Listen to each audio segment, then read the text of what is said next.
Welcome everybody to Oxford University. Here we are at St Hilda's College. In front of me are the glorious playing fields of Magdalen College and the river with punters going by in a serene fashion. Hopefully the weather will hold out. My name is Cameron Hepburn. I'm Director of the Smith School of Enterprise and the Environment. And I'm really delighted today to welcome you to the Fernando Lecture for 2022. This is an annual lecture.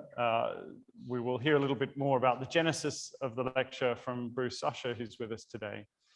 But we're delighted to be back because we haven't actually held the lecture for a couple of years now due to COVID. So we're back in person and in hybrid form today. The idea of the lecture is to explore the connection between enterprise, business, and their role in solving the big environmental challenges of our age. And as you'll hear in a moment from Bruce, EcoSecurities was a key player in helping to solve some of these environmental problems a decade or so ago.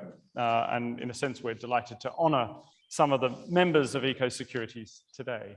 But today in particular, I'm delighted to welcome back one of our very own, in a sense, Afsaneh Beschloss, who is an Oxford alum. She'll be speaking with us very shortly about the most topical question of the day, the war in Ukraine and its impact on the energy system.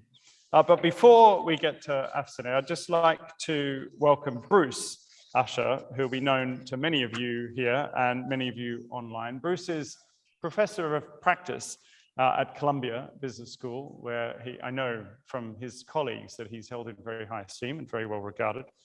He's actually had a Dean's Award for Teaching Excellence, which doesn't surprise me in the slightest, probably won't surprise those who worked with him at EcoSecurities, where he was Chief Executive of EcoSecurities, which became both a public company. We knew it here based in Oxford as a little venture founded by good friends and colleagues, but it became a public company and indeed one of the world's largest, if not, I think, the world's largest carbon credit company now in a space that has regrown and re-emerged. So Bruce and his team, some of whom are here today in person, were years ahead of their time. Bruce's background, he's had a financial industry background. He's been in financial services in New York and in Tokyo. And he's currently an active investor in the clean tech and entrepreneurial space. So Bruce, I'd like to welcome you today. Thank you for coming back, if not in person. We're sorry not to have you here in person, but online to say a few words about Adrian and the Fernando Lecture. Thanks, Bruce. Thanks, Cameron. Thank you for that really kind introduction. I wish I was with you this afternoon in Oxford. It's a beautiful day out there, and as the return of the lecture series, it'd be nice to be with you. Adrian Fernando was my colleague at EcoSecurities, along with Pedro Morcosto, who I know is in the room, and I think a number of other people in the room and on this hybrid video. The lecture series was established to celebrate Adrian's life and the extraordinary work he did as an early leader in the fight against climate change. For those who didn't know Adrian, I just want to take a minute, just say a few words about him. He was the Chief Operating Officer of EcoSecurities Group, which Cameron described. It was a company conceived to tackle climate change based on the idea of using market mechanisms, especially carbon credits, to price the environment and tackle climate change. EcoSecurities did develop more than 400 of those projects in 36 countries, and a total of about 10% of all the projects approved by the United Nations under the Kyoto Protocol's mechanisms. EcoSecurities had offices in 20 countries, and the largest office was in Oxford. That's the office where Adrian was based. Hence, the Smith School was a natural location for this lecture series. Adrian was very modest about his accomplishments. And when we established this lecture series 7 years ago, shortly after he passed away, at the time, the use of market mechanisms to address climate change, especially carbon credits, it was pretty limited in those days. And in the 3 years since this lecture was last held, disrupted due to the COVID pandemic, the use of carbon credits has become very widespread and very well known globally. And I firmly believe that Adrian's work and that of EcoSecurities, it's perhaps not well known today in terms of what Adrian accomplished, but his work and the work of his teammates, it provided learnings that allow for the creation of carbon markets that exist today. And without that work, the world will be even further behind than it is in reducing greenhouse gas emissions and tackling climate change. So let me just conclude by saying that the hope we had in establishing this lecture series is that it would both memorialize and celebrate Adrian's life, while helping to inspire a new generation of students and scholars concerned about climate change. So thank you for joining us today. And Cameron, let me turn it back to you to introduce our speaker. Thank you very much, Bruce. I can hear some lovely bird song there in the back. That's what it sounds like to me. I wish it were coming from this end. Maybe it is. I don't know. Maybe we've got a bird up here. We do have bird song here. Yes, that's right. It sounds like it's New York bird song going on there, which clearly, you know, natural capital does have a habit of infiltrating all forms of physical and human capital. Anyway, thank you for those nice remarks about Adrian. And you know, as you say, it's really a pleasure to have this lecture with us here, and it couldn't be more appropriate and more fitting. So, Afsaneh, we are delighted to have you today. Afsaneh is the chief executive of, and founder, in fact, of RockCreek, but she's had a long career in the financial space as managing director and partner at Carlyle, as chief investment officer and treasurer of the World Bank. Spent a time with that big behemoth, JP Morgan, and has given vast amounts of advice to governments, to the bank, to many others across this space over many years, and currently sits on a number of boards as well. The World Resources Institute, the Council on Foreign Relations, Rockefeller. So she's had her hands in multiple pies and is a frequently watched and followed commentator on these sort of big picture macro issues. So with the war in Ukraine happening and with clean energy at some points feeling like this could be a big positive moment to feeling like this could be terrible because supply chains are in a mess and relative prices are moving all over the place, we couldn't think of anybody better to join us today to help make sense of the situation we're in at the moment. And of course, it's always good to have someone educated at Oxford, where Afsaneh did the MPhil in economics and actually taught international trade and development, come back and share their wisdom from beyond the ivory tower. By the way, the ivory tower is actually in Oxford. It's a part of All Souls, in case you didn't know that. So that's where the expression comes from. So Afsaneh, please welcome me in joining you today online and in person for your lecture. We'll have 25 minutes and then 25 minutes for questions. So audience, get your questions lined up. I'm gonna judge whether they're good enough for us to kind of keep going a little bit longer than we might otherwise have supposed to. But Afsaneh, the floor is yours. Thank you very much. Thank you so much, Cameron. I'm so excited and delighted to be with you today. I'm just like Bruce, very sorry that I'm not sitting where you're sitting and standing where you were just standing. Given the views that you have been showing us, I'm particularly jealous. I can see that it's one of those incredibly beautiful spring days at Oxford that we all have loved. And I very much hope to be there soon and to be with you actually and see everyone who is in the audience and others.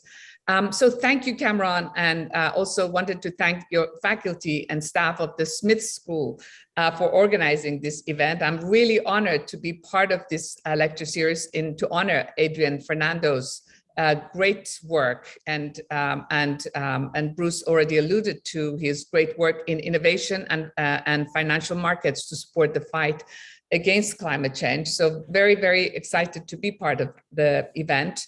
And I'm also very honored to be included as part of the speakers you've had in this lecture series, including Robert Stavins of Harvard Kennedy School, Elke Weber of Princeton, Partha Dasgupta of Cambridge, and William Riley, of course, who led the US EPA. And also, of course, delighted for the work that Sir Martin Smith and Lady Smith, who are founders of the school, have done, who are visionaries to see that link between enterprise and environment and the private sector and the public sector and the finance sector, and particularly pertinent to the conversation today. I think, as you said, I have focused my career on using the power of sustainable finance to try to solve some of the world's biggest problems, including starting with energy. And as you were kind enough, you alluded to my career at Oxford, both as a student and also teaching there briefly. But I came to Oxford as a graduate student at St. Anthony's College studying economics, and I was doing the MPhil in economics, and then I started working on a thesis that got interrupted by another war, which was in Iran, actually, where I had been born, and I had to go into the labor force. So hopefully you'll let me come back and finish my DPhil one of these days. But there was no Smith School then. And if you were interested in sustainability, you found ways to focus your research and somehow on these areas. I was very interested, as I mentioned, in energy. And one of my professors then, Robert Mabro, had just started the Oxford Energy Institute that some of you, I'm sure, are familiar with. And he got me to help him in just being one of the students who helped him on the organization. And I remember him saying one thing at the time. And he said, sorry to use this term, I apologize to the whole audience. He said, all the boys know about oil. You girls, you should focus on something different, maybe a cleaner fuel, maybe natural gas. So this got stuck in my head a very long time ago. And it sort of ended up steering the trajectory of my entire career. And I joined the World Bank as a young professional, a program that sends young economists and development experts to different parts of the world, focus on different areas. And I started working on Africa and on the health sector, but then very quickly went back to the energy sector. And even then, in the late 80s, we were very involved in working on the link between environment and the private sector. And at the same time, we were working on bringing in fuel to a lot of developing countries, because we know how the links between growth, economic growth, and energy sector are incredibly important. So some of you may remember all the different criticisms of the bank at the time on the big hydroelectric projects that the bank was doing in order to move away from coal, but then that would create population displacement and problems like that. So there was no perfect way of doing things even then, but we were starting on looking at the linkages between environment and the private sector and the energy sector at that time. Coal, of course, was a cheaper source of fuel. It was plentiful in many countries. A lot of developing countries, including China, Indonesia, and others, were big users of coal, as well as, of course, Europe and the US at the time.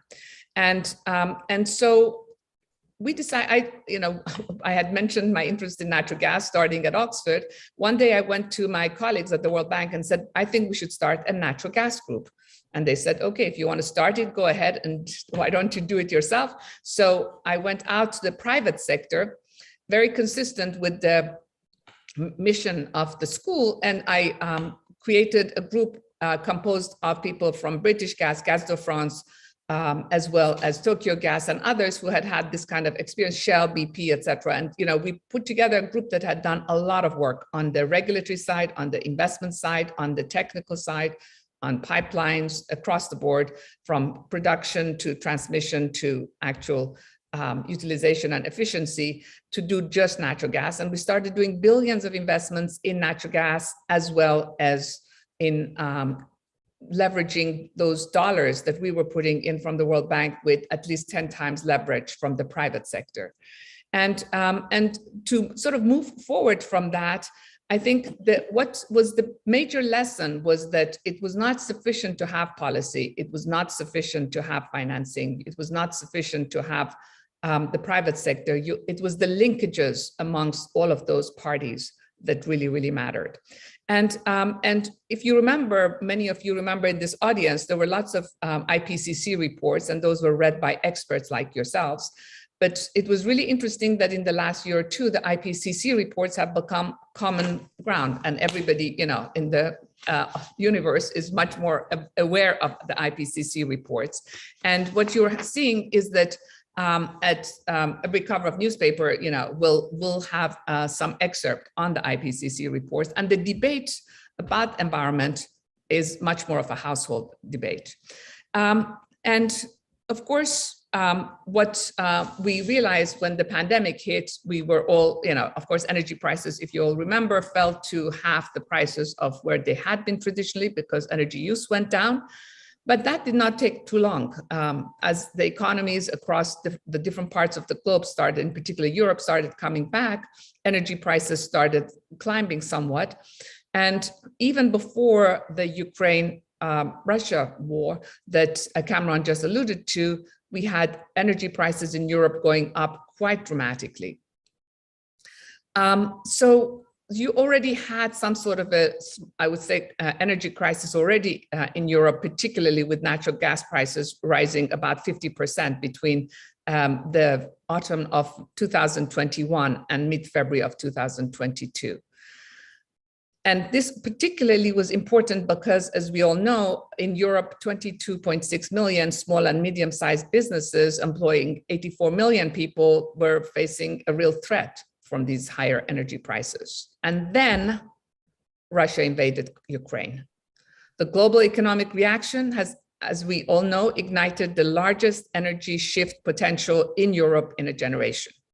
And Russia's invasion of Ukraine has done what the work of climate negotiations, the work that Cameron has been doing, many of you in the audience have been doing, Bruce has been doing, myself and others, really to the fore. And it was no longer, let's get this done in 10 years or in 20 years, whether it's a 2030 or it's a 2040 or it's a 2050, it was with us today and right now. And I think that was what COP26 could not do even really, in the last year, just before the war started.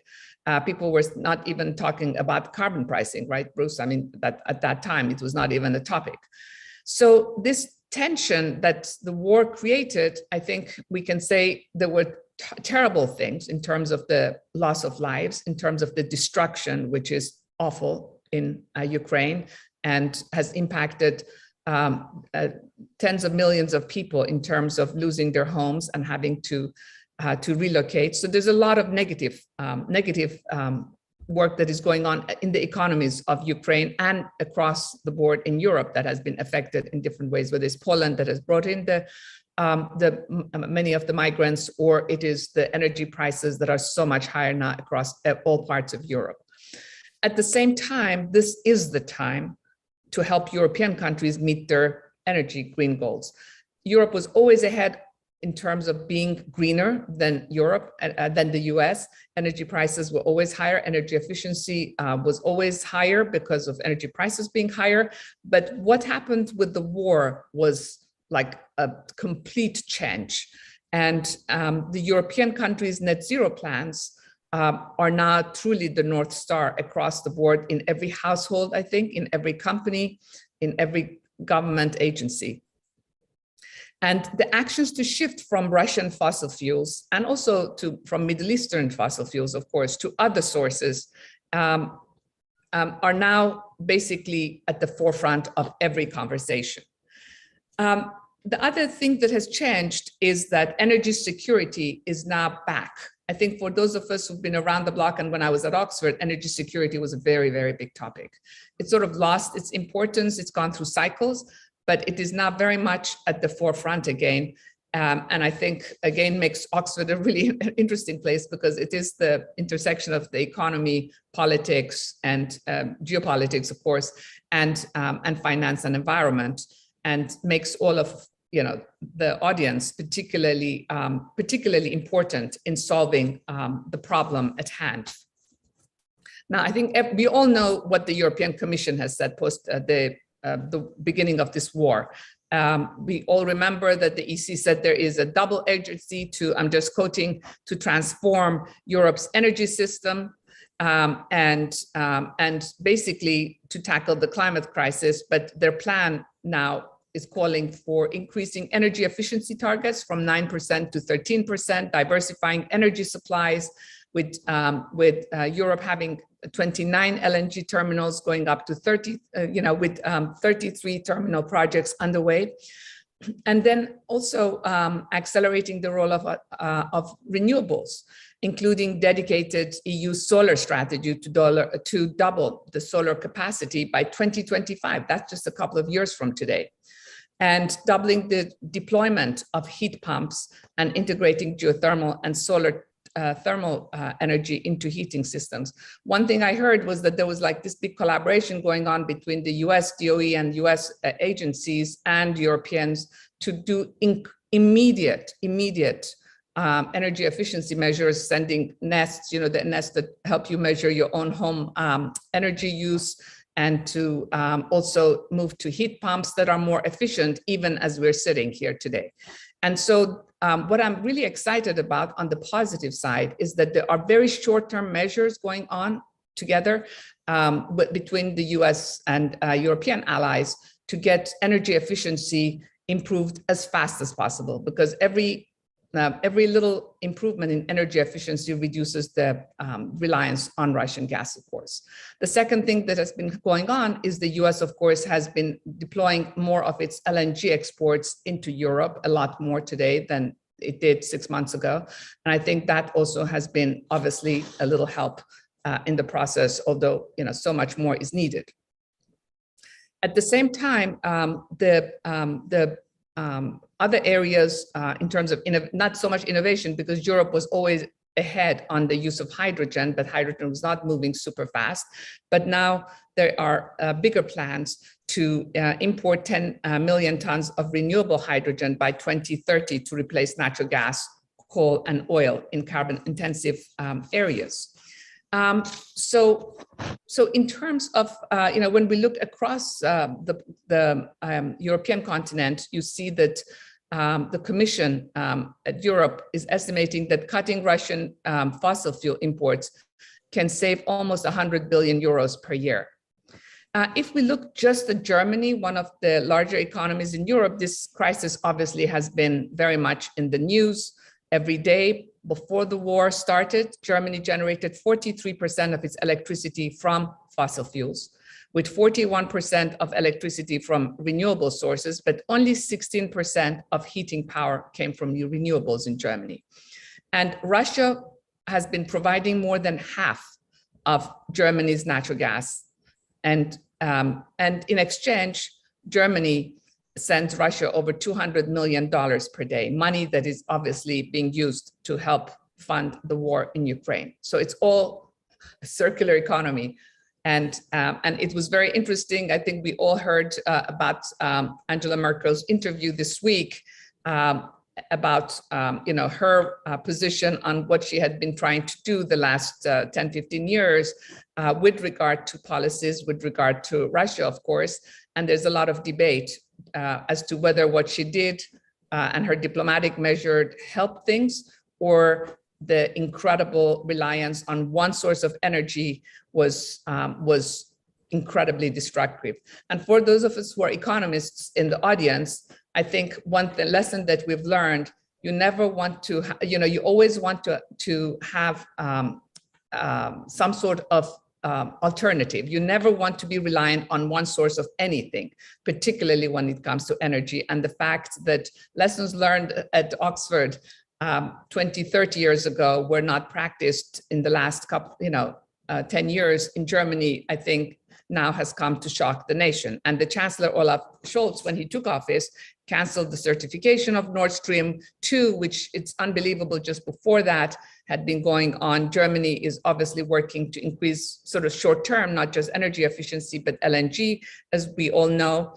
And the Ministry of Economic and Climate Action is proposing a much faster expansion of renewable energy, as we all know.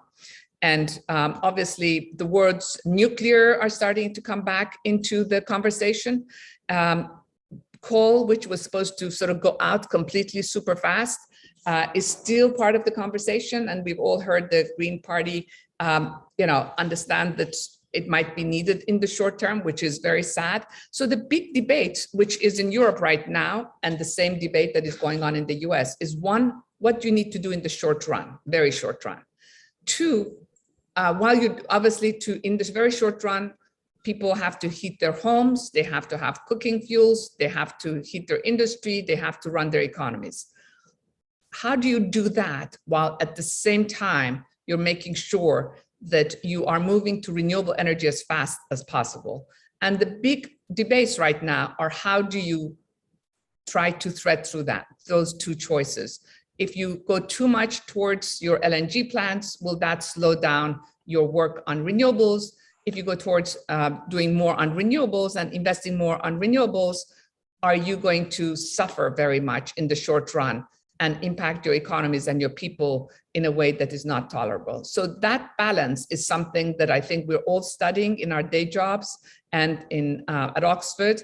And I think is really that fine tuning will be the crux of the matter.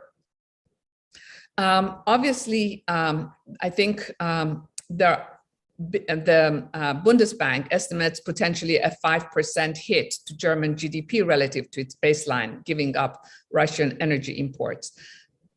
I have always found, having been the young student at Oxford and later when I was working at the World Bank and Carlyle and JP Morgan, I think when I do the calculations myself, I am much more positive that in fact, the job creation potential of renewable energy, the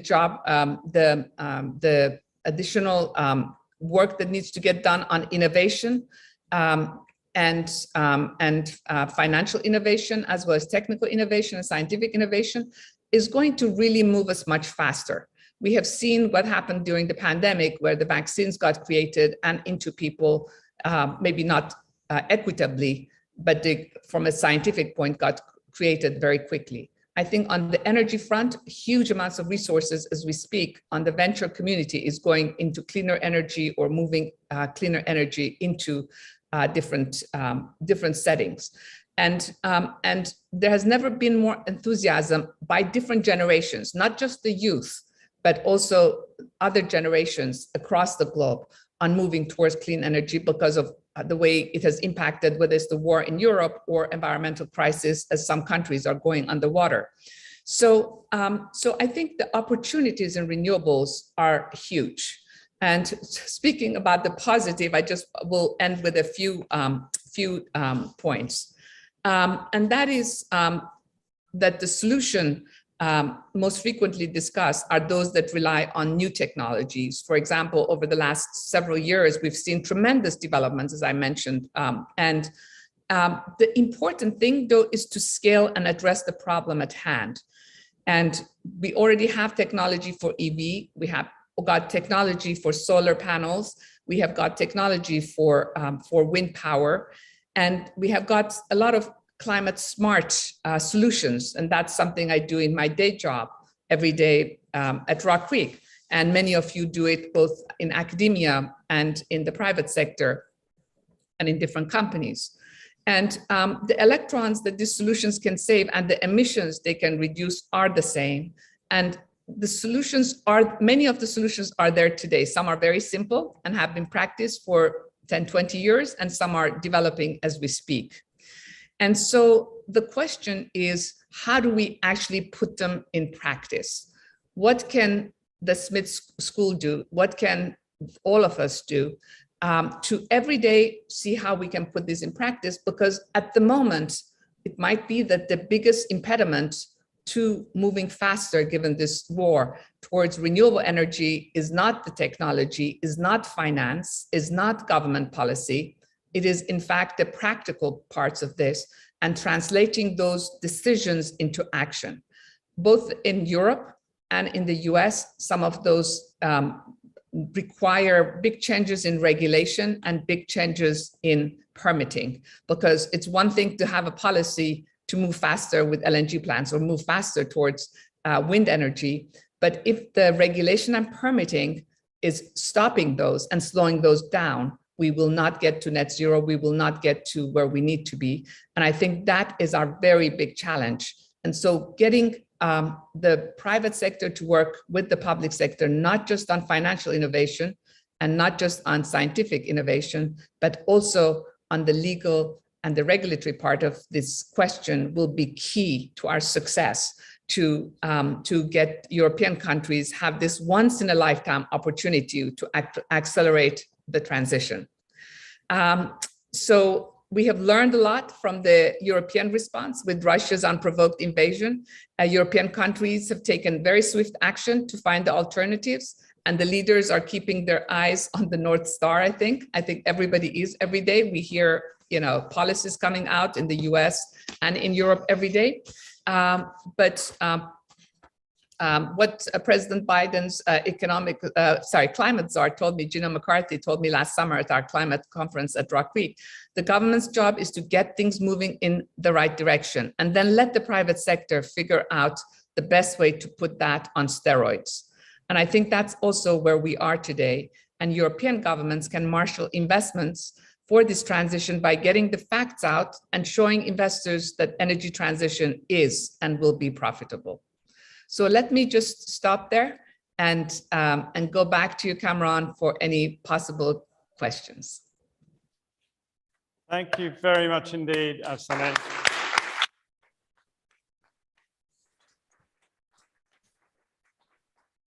That was such a wide-ranging address that I'm sure we will have a lot of questions. I've got a dozen here from the room and also online. So if you're listening in online, there is the facility to ask questions. We'll pick them up and I'll actually try and weave them in with questions from the room. And Bruce, that includes you too, if he's there, or maybe he's still online, but we can't see him because I'm sure he'll have, Bruce always has something to say, doesn't he? We know that. So as I say, very wide-ranging. One of the things I picked up on was a new use of the term circular economy, where gas goes to cash, goes to tanks. Anyway, I'm not quite sure how that works. But I'd like to start with a question for all of you in the room and for you, Afsaneh. And I won't get answers immediately. I just want you to ponder this for a minute. So roughly, we're at 40 gigatons a year of CO2 plus other emissions. Let's call it 40. We need to get that to about 20 gigatons by 2030. So in 8 years' time, a halving to get us onto some sort of pathway that is compatible with not having an uninhabitable climate. Where do you think we'll actually be by 2030? I'll take a little bit of a poll of the room. I'd like to hear from you two. You can reflect on it for a little while. I'll ask you another question first. And depending on what you say in response to that question, if you think we're going to be miles off where we need to be, can we really halve emissions in the course of 8 years? What are we going to do about it? So that, I'm just going to leave that one hanging there, come back for a little bit of a room survey. And while you're thinking about that, a general one for you, Afsaneh, you said, now is the time to meet our carbon goals. And of course, I agree with you. But in this country, we've had a narrative emerging that what we need is a carbon pass. We need to kind of just deal with the immediate pressures of high gas prices, and maybe we should explore for more gas and oil in the short term to manage those prices. I just wonder what you would say to those who say that actually now is not the time to go hard on environmental objectives. Now is the time for a carbon pass, including the man who is still our Prime Minister in this country has made that remark. So I think, thank you so much for that question. And I think your question also is pretty wide-ranging, Cameron, if I may say so. I think it goes back to what I said earlier, which is, given the opportunity at hand, is this crisis, whether it is in the UK, as you said, or in Germany, or in the rest of Europe, or in the US and the rest of the globe, emerging markets, are we going to fast forward, right? Getting carbon pricing to be like what it should be, or, like you said, having a carbon passport, or having, what all the different variations on the theme, or because it's putting so much pressure and so much problems, particularly also in a not unequitable way on different populations, not be so hard. And I think that is really a very hard question to answer. My feeling is that there are, when I studied economics at Oxford, everything was the things we're talking about today were externalities, right? So what we're talking about, carbon pricing, or we're talking about emissions, or, those were all externalities, and, and what we're talking about here is that that way of looking at the economy itself is flawed, right? And that these things do need to be priced and do need to be measured and do need to be brought into decision-making. I personally think they should be brought into decision-making, whatever the political format is whether the one that, Prime Minister in the UK is proposing or others are. Very, very important for businesses to start including carbon emissions in their decision-making process, purely from a risk management point of view. Good business, good risk management, any economy. So the politicians need to do what their bit, but businesses need to start bringing in a measure of carbon and also other emissions into their decision-making, just as a matter of good business. And investors should be investing in those companies that are doing that, because if those are the companies of the future. They're not going to be the companies of the past, purely for risk management reasons, because it's going to be the economies of the future, and the current young generation is not going to put up with the sorts of things that some of the people, our generation has put up with.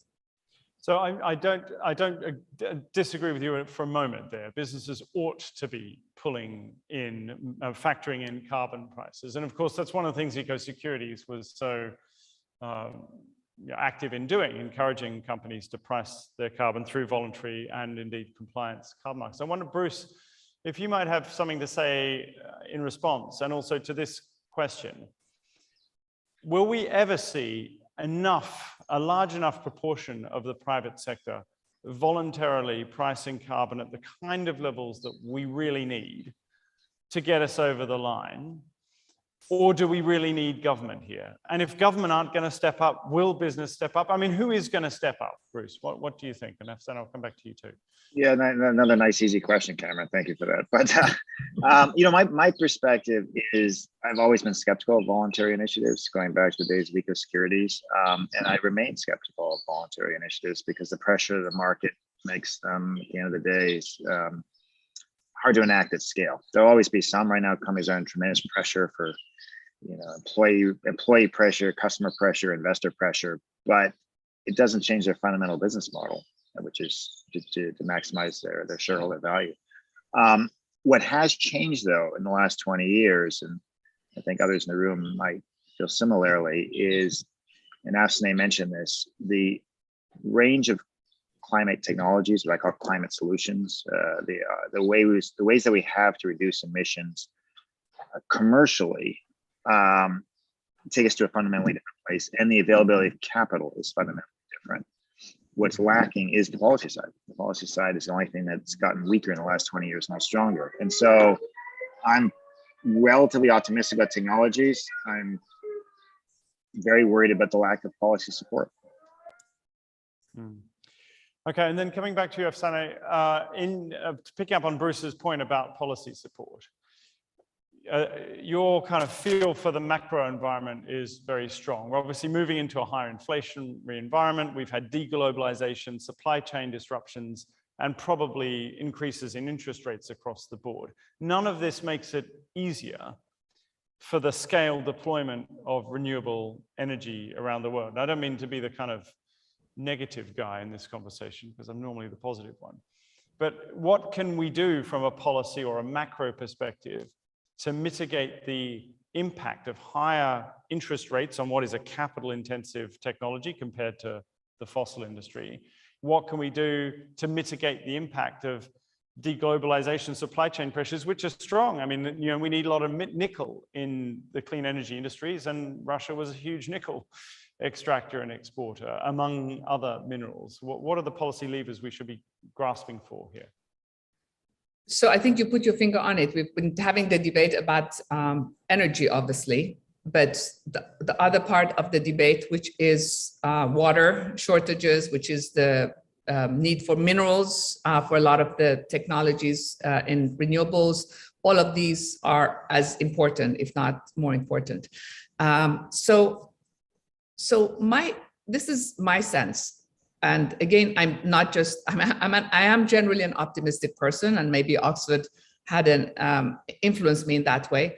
I really think that we're talking about the technologies as they are today. Yes, existing technology does use, the minerals that we know about, but we also know, and I'm sure some of the things that Bruce is investing, some of the things we're investing in, finding ways to come up with ways that would reduce those particular, the technologies that are using those minerals that we all know well. Will that happen tomorrow? No. Secondly, I think it is really not fair to say that renewables put this big stress on the economy and are inflationary because they require huge investments. Because if you want to maintain your oil and gas industry and coal industry, if you want to expand your oil and gas industry in order to meet the demands of today, those require huge investments as well.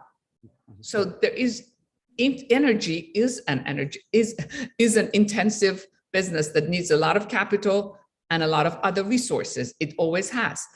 So the point is, how do you make it more efficient? How do you reduce those requirements and make it sort of lighter?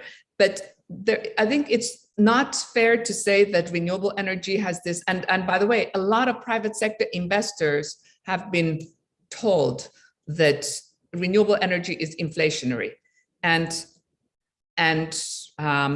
they sort of forget that that is very much the case with the oil and gas industry as well, and with coal industry. If you need to, if you're moving towards using cleaner coal, that is hugely intensive. The technology to get coal clean is not simple, or it costs a lot and it needs a lot of resources. So I want to go back to one other point that you said very early, Cameron, in your talk, and given where you're standing with the backdrop of the beautiful green behind you and with the birds chirping on behind Bruce, the birds, I have birds chirping here in DC behind me, but you can't hear them, unfortunately, as well. We need nature-based solutions to everything. And nature-based starts with each one of us in the room. It starts with every human being, every individual, every company, every university, and every government. You can't just rely on one of those. And sorry to give you such a long answer. There are two other points I want to mention.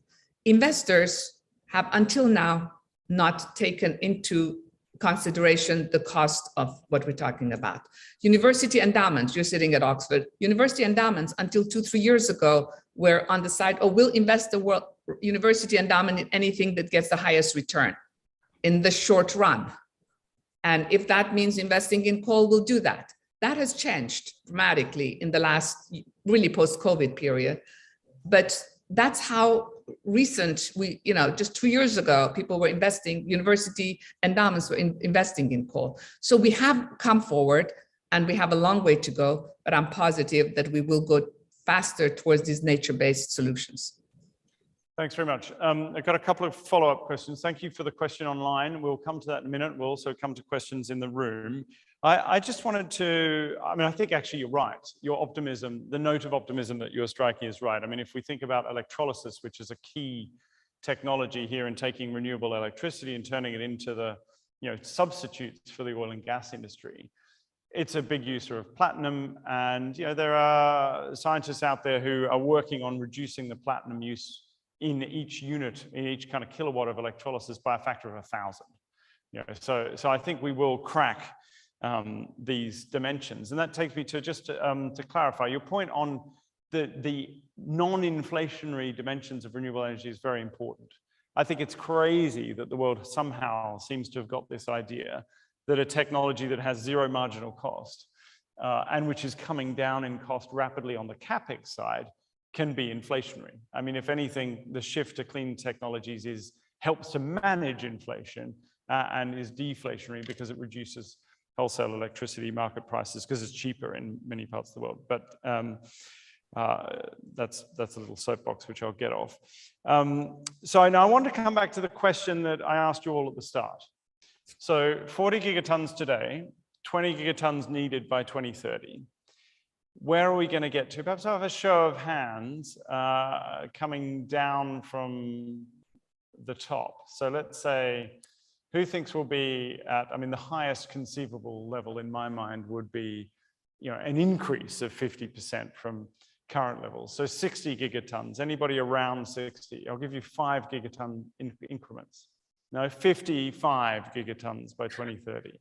So it's a descending clock auction here. So 50 gigatons by 2030. We're at 40 today, 45 gigatons.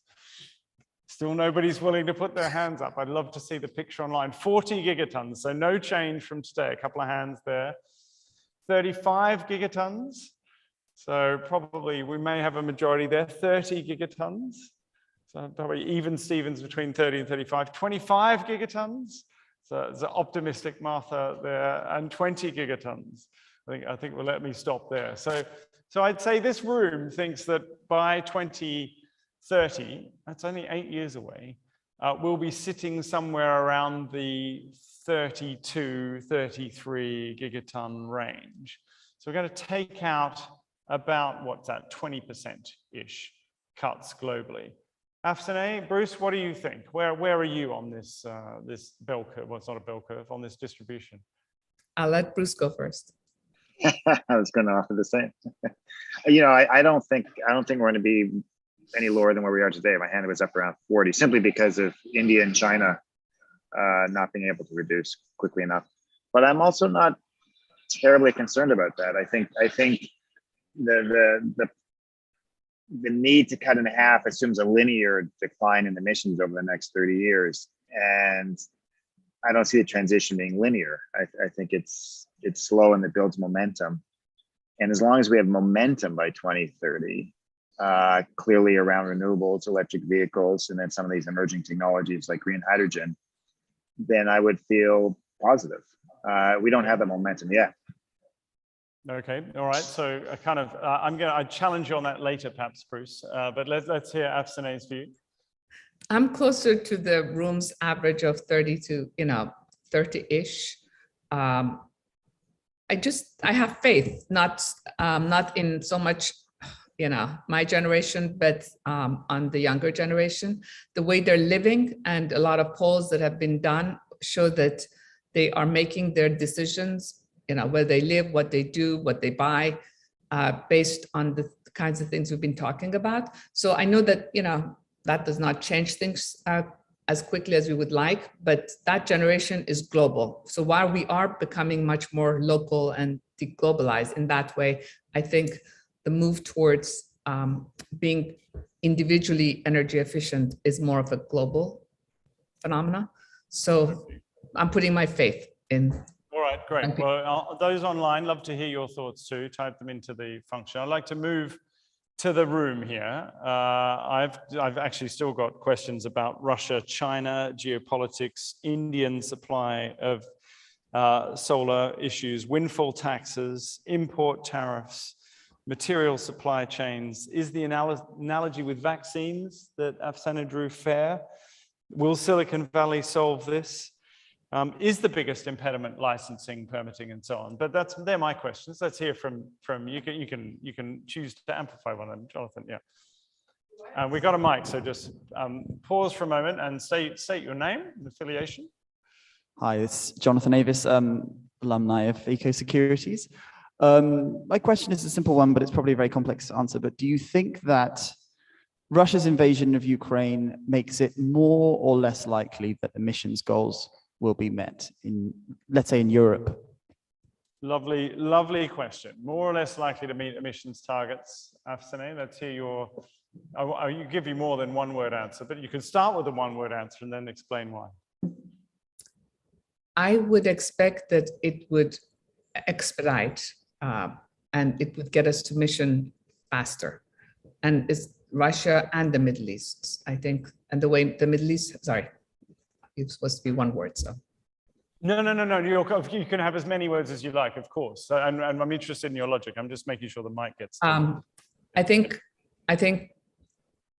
the whole world realizes that the same people who are getting hurt every day are the people who are also paying for the war right now, right? It's Europeans who are paying for this war and getting hurt by it. So I think it's a very, very personal thing in Europe right now. So I think that every person living in Europe right now is very aware of what is going on. So that's why energy efficiency will be at a different scale than it has been. Plus the investments will go faster and hopefully this permitting and regulation question will also get resolved. Yeah, great. I mean, certainly if we had those from the wind industry here, they would echo that complaint. It takes 10 years in some countries to get a permit and less than a year to actually get your turbines up and to sort out the business of installing it. So I've got a question from Anupama, and then one from Mattia, and then one from Suganda. So Anupama. Yeah, thank you very much. That was an extremely interesting lecture. You touched upon the issue of energy security, and you said it's back on the agenda. So as someone who's worked around the issue of energy security for a long time, I wondered what your thoughts were on how it's being defined by different governments right now, whether it's all about the trilemma, whether it's becoming more about fiscal security, and also whether there's more agreement about what it means. For instance, for Middle Eastern governments or oil producing governments, does it mean a secure market for their future energy supplies? And similarly, for net importing countries, does it mean more renewable energy? So it'd be great to get your thoughts on how that's changed over time and whether you see that as a major driver of what happens next. Thank you. Great question there on energy security. Afsaneh, what are your thoughts? Absolutely great question.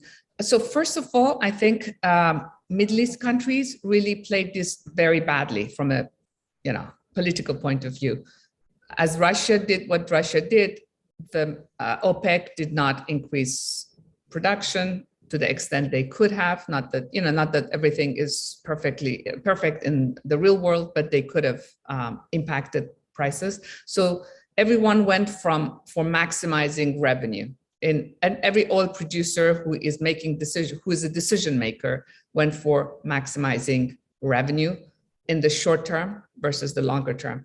I think that was one of the biggest geopolitical mistakes by the Middle East, where they could have brought in more oil, impacted energy prices, and really made people more dependent, right, on their cigarettes or their oil products, right? I think what happened in the Middle East doubled on what happened in Russia.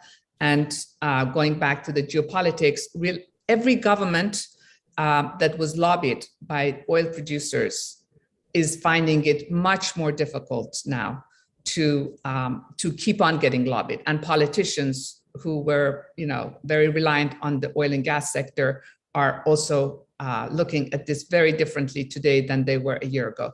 Last thing I want to mention on this point, what was very interesting, last year we had a climate conference at RockCreek, and we invited a lot of people who were, the traditional people who have been working all their life in public policy or in private sector and investing in clean energy and climate smart solutions.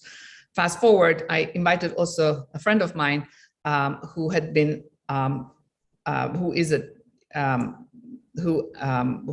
not been on the forefront, thinking he would give us the other voice, so we have different voices. He came to the meeting and he said, energy is the biggest clean energy and renewable energy is the biggest opportunity of a lifetime.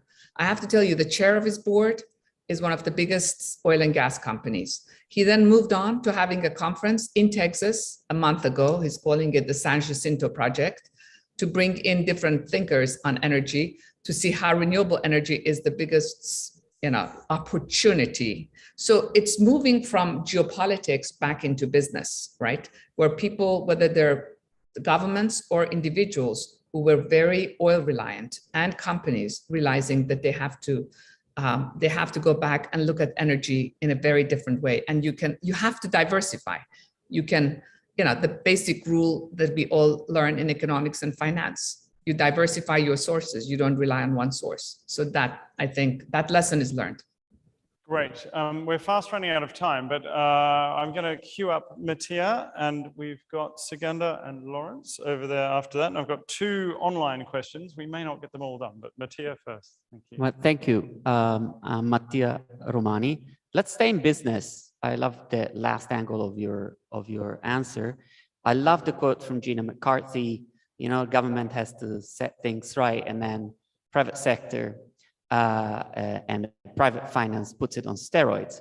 Reality is, fast forward a year from that statement, Biden, probably the most pro-climate action administration you could have dreamt of in the US, has failed to pass through Build Back Better for petty American political reasons. And the equity markets have tanked, including the equity markets around clean energy. So I like the energy, I like the positivity, but I don't see the financial market on steroids. I see financial markets that have got a cold and they don't seem to be recovering anytime soon. Wow, great question. I'm going to pick up Sugandha's. So do the financial markets have a cold and need a vaccine perhaps rather than being on steroids? Hi, I'm going to stay on the same theme. So some data sets show that venture capital for energy peaked in 2010, and then there was a bust. I just want to ask about what sort of financing models work well for clean energy. Where do we find the patient capital that is willing to wait for 20 or 30 years? And then what do you think is the role of risk reduction, and who should be doing that? Great question. And before we add Lawrence's question, Afsaneh, I'll just add a question that ties in nicely with that online. So are you seeing a step change in scalable blended finance solutions? So to Sugandha's point, do we need to be cleverer about the financial structures and perhaps a bit more patient about the capital being deployed here? And last question, and this will be the end before we wrap up. So Lawrence. Sure. Good afternoon. Thank you so much for speaking with us.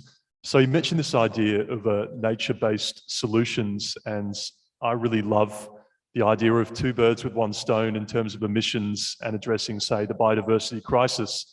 But can we do this on a large enough scale necessary? I mean, I put a solar water pump in my garden pond to create circulation to help the newts breed. But, you know, that's a sort of drop in the metaphorical ocean, so to speak. And I just wonder whether we can actually do this at the scale we need to. So. Great. So 3 super questions to end on. Do the equity markets have a cold rather than being on steroids? What sort of capital and financial structures do we need to make this transition really happen? And can we do it at scale? Because we need to, and at the speed.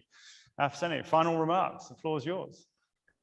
So I don't want to be optimistic just to, be complete in an unrealistic way. So let's just think about financial markets now. Yes, financial markets did go, down a lot over the last few months, but let's not forget the biggest liquidity injection into the markets happened before that. If anybody thought that markets would stay where they were after the government starts reducing, increasing interest rates to something more reasonable, like 1 or 2 or 3%. I mean, those of us who've lived to 5 or 10% interest rates, 1, 2, 3% price of money versus 0 price of money is not unreasonable. We're talking about the price of energy. You can't have 0 price of money, of finance.